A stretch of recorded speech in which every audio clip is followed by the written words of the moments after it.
Okay, so today I want to share with you a program that I mentioned during the week called ISO intervals. So a lot of people are out there doing high intensity interval training or HIIT training. And the problem with HIIT training is it's very compressive to the body. It's very stressful to the knee, to the ankle, to the lower back, particularly if you're doing this to lose weight. A lot of times people aren't in the best condition, first of all, which is why they're trying to get fit, and they jump straight into interval training. They can actually cause more damage to their body. That's not what we're looking for. So what I've come up with, this program is called ISO intervals. So what we do is take interval training, for example, and to break interval training down very easily, we warm up, and then what we do periodically, we do different intervals of higher intensity and then lower intensity. So that could be walking and then a jog, a walk and a jog. Could be a sprint and a walk. It could be a cycle hard and then a cruise on the bike. The whole idea is that we up and down the level of intensity to cause a bit of a different hormonal stress in the body, improve fitness and weight loss. However, the problem is when it comes to interval training, when it comes to HIIT training in particular, what we tend to do is do more of the same thing. And you do more of the same thing, more running, more pushing sleds, more battle ropes, more biking, the quads, the knees and the lower back tend to give up. It's too much on them. So the isometric program allows you to do isometric stations in conjunction with intervals. And again, if you don't have any equipment, if you're lucky enough to have stuff at home, that's great, you can use that. But we need to always balance the body. So if you're in the gym training, you wouldn't just do quads every single day. You wouldn't do the same movement all the time because we get repetitive strain because of that. So here's the example. And what I'm going to do is I'll do a YouTube video where I actually put all the programs up so you can actually see them. I use this program in my female transformation course on the website that I explain for the details. But hopefully with this, you'll understand how to do it. So to start off, we always warm up. So whatever modality of exercise you're going to do, whether it be biking, whether it be running, you do at least 5 minutes of doing that particular movement. So let's say it's jogging. You leave the house, you do a bit of a stretch, you run for 5 minutes, you get your heart rate up. So I'm lucky enough to live near the coast, so if I'm doing my intervals, I'll generally go down there to do it, and you see a lot of people out there running. So you warm up for 5 minutes, you get the heart rate up, you stay there. Then what we do is, let's just focus maybe on the quads, for example. What you do is you go over to a bench, you go over to a tree, and you squat down halfway. And you hold that squat position. Ideally for beginners, I'd recommend 30 seconds. I build up to 40 seconds. But for me, I like at least 60 seconds of a hold in that position. So you're in a bottom, halfway down the squat, we feel all the lactate in your legs. Your heart rate will go through the roof. Then what you do is, in your earphones, you maybe have a song, then you run as fast as you can. Again, it's going to be your ability for 3 to 5 minutes. So maybe the length of a normal song. You run as far as you can. Then, when you get the song is over, or you get your 3 to 5 minutes, it beeps in your ear. You can use an app that I like to use called Gym Boss. Gym Boss you can download onto your phone, and it beeps in through your music. So Gym Boss is a great one. You run for 5 minutes. Then you stop, you squat back down again into that half squat position for 60 seconds. Now your heart rate is going to be going through the roof. Your legs are going to be dead because you've just done the 60 seconds.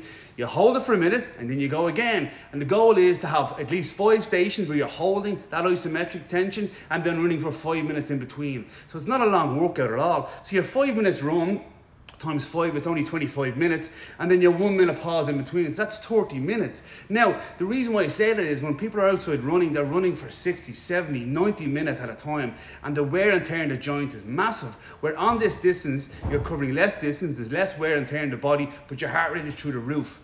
And this is more for trainers, but when you're putting programs together, your heart does not dictate the muscle activation. The muscle dictates the heart activation. So the more muscle mass you activate, the more pressure you require on the heart to pump oxygenated blood to the tissue so you can perform the activity. It's not the other way around. People are looking at heart rate as the main driving force, where the more tension you put on the body, the better the heart rate's going to be. So let's review that. 5 minute warm up. Then what we do is we do 1 station of a hold, and then we run for 5 minutes. 1 station of a hold, and we run for 5 minutes. And it's 5 stations in total. Now, what I would like to do, which is better, each station that you do, I would change it. So maybe you go down, you go on the ground, you do a hip bridge. So your hands are across the chest, you 2 feet on the ground, you hip bridge up, you put 1 leg in the air, you hold that for 60 seconds. And that will get your glutes, girls, that will get your hamstrings and your lower back. The people are all looking to get bigger bums and stronger bums. Great way of doing it. And then you go and you run. Then you stop again after your 5 minutes and then do another one. Maybe one day you go, I'm just going to do chest, where you go along, you go for your run, you go halfway in a pressing position against the wall, against the bench or on the grass.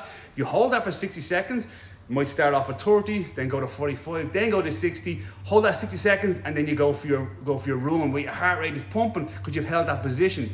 So the first station could be quads, which is a half a squat. The second station could be a half a press up. The next station could be a plank. The next station that you do could be a bridge. So there's a multitude of options, but the reason why I like this is it puts tension on the muscle, it gets the heart rate elevated, it's simple and easy to do, and by increasing the time that you hold the actual interval for, it will make the run that bit harder, and it's something that you can change on a regular basis. One thing I particularly do is like a lunge, where you step out on a lunge and you drop your back knee down till it's about an inch off the ground. What I say to people is, imagine you're on the grass, you could feel your back knee nearly touching the ground, and you hold that position in a split squat or half a lunge position.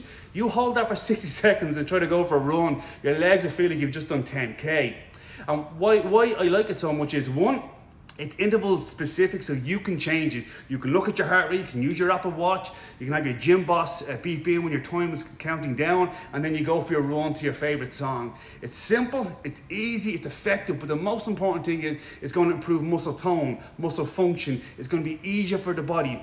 Doing very ballistic reps or explosive reps, it can be, not always, but it can be damaging to the body, where in this manner here, you're running to the speed that you feel you can maintain, but you don't have to kill the running because your heart rate is already going. And then when you do your pauses, you're building up the muscular tension, you're building up the lactate in the muscle, and it's that stimulus to the body that causes the muscle to change, the body composition to drop its fat, and improve your level of fitness. And then if you wanted, you could even, there's multiple ways of changing it. You could do 3 pauses, 3 exercises where you're holding, and then a run. If running isn't for you and you feel like wear and tears in the body, it's no problem. You can even just go interval, half a squat, half a press up, half a bridge, half a split squat, and then go on your bike. You could give yourself a distance on your bike at home if you have an indoor bike or outside, multitude of options, but just doing long steady state cardio repetitively on the joints and on the muscles can, and over time, wear on the body, where this is a very simple way of challenging the muscles from an isometric point of view,